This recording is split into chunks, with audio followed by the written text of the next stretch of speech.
Hi there. I'm not sure about you, but as I get older, life just seems to get busier and busier. You plan out your days with great imagination, and then at the end of the day, you wonder, where did the time go? And with all the technology that surrounds us these days, you'd think that our lives would be simpler and more productive. But in reality, it's quite the opposite. Technology instead makes us dumber, more distracted, and less mindful than ever. We seem to spend our lives doing meaningless things like swiping on social media, watching endless YouTube videos, looking for any way to escape from the opportunities that life puts in front of us. You might have heard of the concept of mindfulness. It's the idea that in every moment we have in our waking, conscious world, that we actually live in that moment. We appreciate all of the richness and depth of experience that's integral to that opportunity in life. But there's another dimension to being present and mindful, and that's how we can live with purpose and enrich the lives of others. I was reminded of that sense of enrichment and joy that you can bring to others this morning when I was walking with my dogs around my local park.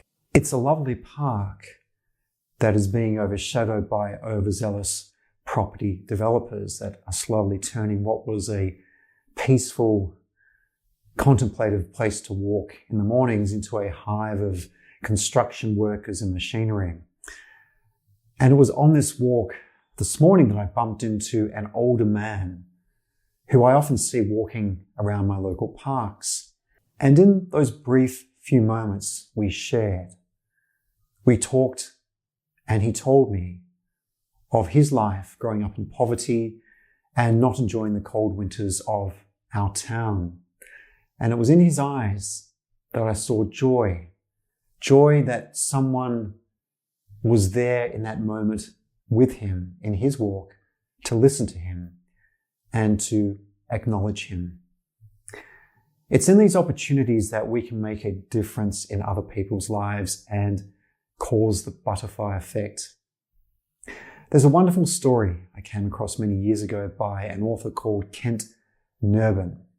So the credit to this story belongs to him, but I want to tell you this story. It's a short story, but it gets me every time I read it.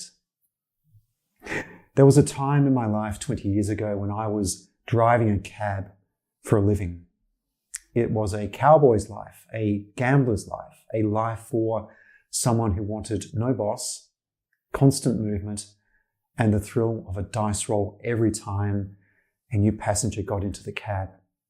What I didn't count on when I took the job was that it was also a ministry. Because I drove the night shift, my cab became a rolling confessional. Passengers would climb in, sit behind me in total anonymity, and tell me of their lives.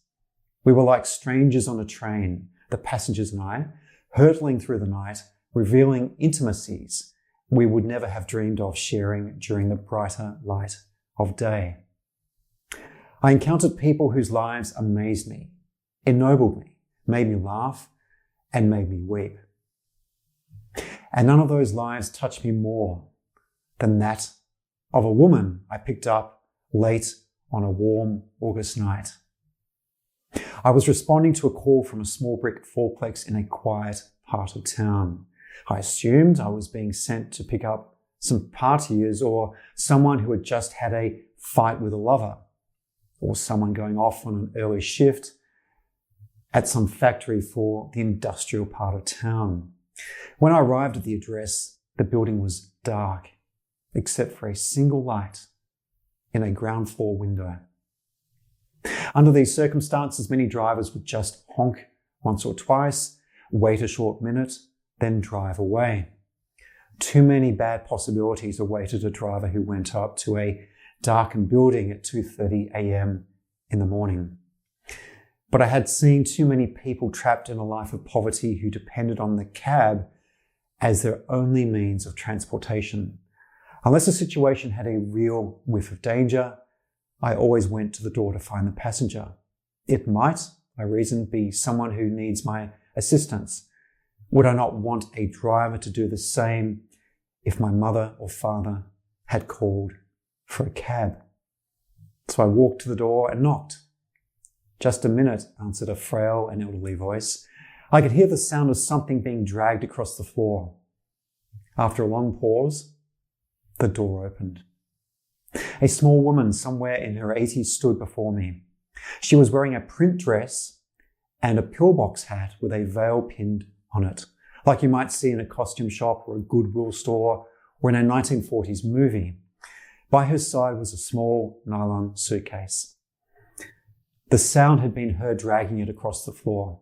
The apartment looked as if no one had lived in it for years. All the furniture was covered with sheets. There were no clocks on the wall, no knickknacks or utensils on the counters. In the corner was a cardboard box filled with photos and glassware. "Would you carry my bag out to the car?" she asked. "I'd like a few moments alone. Then if you could come back and help me, I'm not very strong." I took the suitcase to the cab, then returned to assist the woman.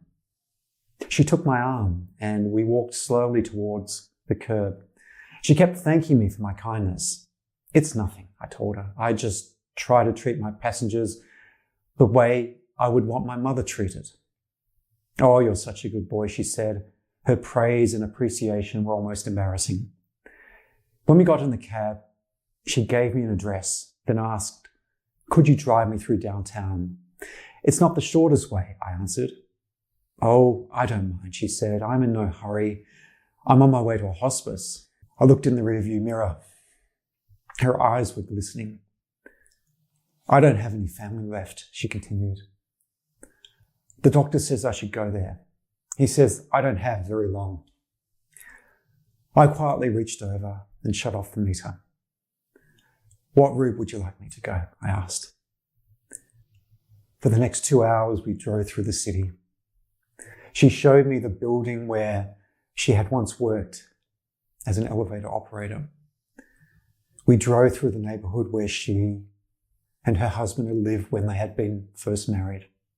She had me pull up in front of a furniture warehouse that had once been a ballroom where she had gone dancing as a girl. Sometimes she would have me slow in front of a particular building or corner and would sit staring into the darkness, saying nothing.